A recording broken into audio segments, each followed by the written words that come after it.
If you have the textbook, The Science of Mind, there was a passage, I think it was this week, a whole page, on page 187.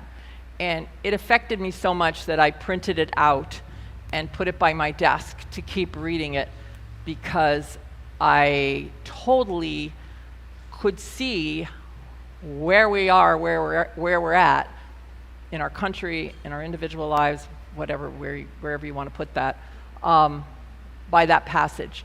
And it starts like this.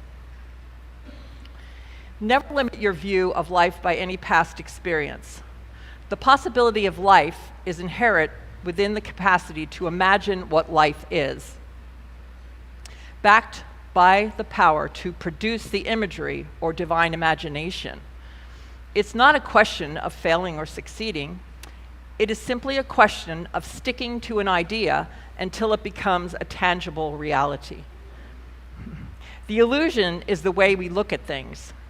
We have looked at poverty, degradation, and misery until they have assumed gigantic proportions. Now we must look at harmony, happiness, plenty, prosperity, peace, and right action until they appear. Yeah. It seems like that should be just easy to do. But I can see, when I read this, I had the biggest aha of why we're at where we're at, because all we've been doing, and I'm just going to generalize and you can put yourself wherever on that scale is, that all we've been doing, and I know I'm guilty of it, is focusing on something we don't want. We say we were focusing on what we do want, but for the majority, we were focusing, I believe, on what we don't want. And that is, we don't want violence, we don't want, poverty, we don't want war, we don't want this, we don't want what. A very wise woman, I think it was Mother Teresa, said she wouldn't fight against anything, she would fight for. So the good news is that we can change the trend of causation in any moment that we decide to do so. And if we keep looking at what we see and trying to change it that way, we will never, ever, ever, ever change it. That's where divine imagination comes in. And to some people, I use the word spiritual bypassing. People will tell you that's spiritual bypassing. That is not spiritual bypassing. Spiritual bypassing is going, oh, that's not happening. Everything is good, everything is good, everything is good. And you go through life going, everything is good, but you're not really looking at what's happening. So what's the difference of looking at what's happening and actually taking it in and thinking that's the ultimate reality? There's a big difference. We have to be concerned with what we're concerned with, but then we have to turn away from it and say, this is what we really visualize. And if this teaching is true, and we know it is, it's scientific, this power of our thoughts and the power of our beliefs and the power of our mind, we didn't make this up. This has been taught to us throughout the ages, thousands and thousands and thousands of years, that what we think and what we believe and what we put into action is, from that place, is what is. There's no way around it. It's a mental universe, and that is where we have to change things, is in the mind, in the heart, in the belief system, and to actually excavate within ourselves what might be standing in the way of that. That's what I do. The unexamined life is not worth living. I really believe that. So what within me would be that I need to think higher, think better, think greater thoughts, be more kind, be all of this stuff. What within me? Because that's really the only place I have to work, is within myself. And so when I was thinking about this morning, that quote that says, when you change the way you look at things, the things you look at change. That doesn't mean that you just look at something and you go, oh, I'm changing the way I'm looking at that. There's good there. Well, when somebody's doing something to somebody else that's not kind or good, that's not good. So I can't change the way I look at that, but I can back up and I can change the way I think. That's the way I can do it. I can change the way I think about any kind of whatever is happening in the world and see a higher vision, a higher goodness, a higher kindness, a higher compassion.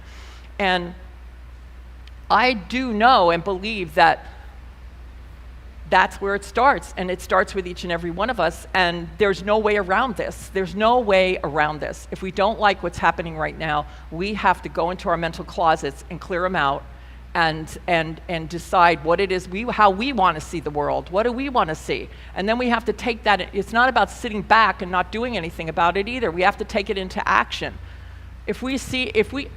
Have you ever been in a conversation and somebody says something you don't agree with necessarily, and it's actually something really derogatory, and you just don't say anything? We have to be done with that. We have to be done, and we don't have to be antagonistical about it. But when somebody says something that is really unkind or is not the truth, we need to be able to say, I don't believe that way. I believe this.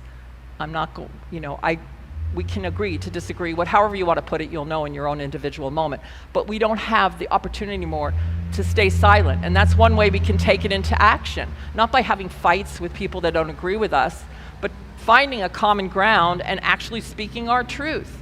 I sang a song yesterday all about, our voices being stifled and, and not being able to say what we really think with kindness and with compassion, not like just mouthing off. Just really going, but we can't really do that if we haven't done our inner work. Otherwise, we're just going to look like, we're raving maniacs trying to get our point across, and we don't want to do that. We want to be, we want to be kind, we want to be loving, but we want to be firm, and we want to be those people who can be in peace no matter what is occurring on the outside. So in that same page, and please, if you have the book, or if you don't, go buy it. It's going to be cheap over there. I think it's going to be like about $10. You can ask Peggy, Jerry. At the end of it, he uses the quote from the Bible that says, things which are seen are not made of things which do appear. Take that into your meditation, because things which are seen are not made of things which do appear. In other words, the objective world, that's not where things are being made. What you can see, it's giving me goosebumps, what you can see is being made from a back of that. So if you keep looking at the outside and thinking you can change it that way, it's impossible. Things which are made are not, things which are seen, well, whatever, things which are seen are not made of things which do appear. And then he goes on to say, if we can judge in this manner, out of chaos, we can produce harmony. If we will stop looking at the material world, the objective world, and thinking that that's it, we can back up and remember who we are and remember what is ours individually to do, because we are all individuals and we all have an individual purpose here. We might not know what it is right now. One of the major things we could just go to is our purpose is to love ourselves first and then love others. But if we can back up that, then we can turn chaos into harmony. But it has to start here. So this has been like a really big week. We've seen lots of things this week, not just in the outside political world, but in our own world. Lots of things. And when we look at something, we don't go like, oh, well, sometimes we do, and then we have to back up and tell ourselves, don't do that, Rita and Patrick, because you need to go back inside and say, how are you looking at it, and what do you really believe? But once you can do that, like take responsibility for what you're seeing and realize it's a reflection, because we all know that we're just reflecting each other back and forth. We're just reflections. We're one. That's the truth. It's scientifically proven now that we are one.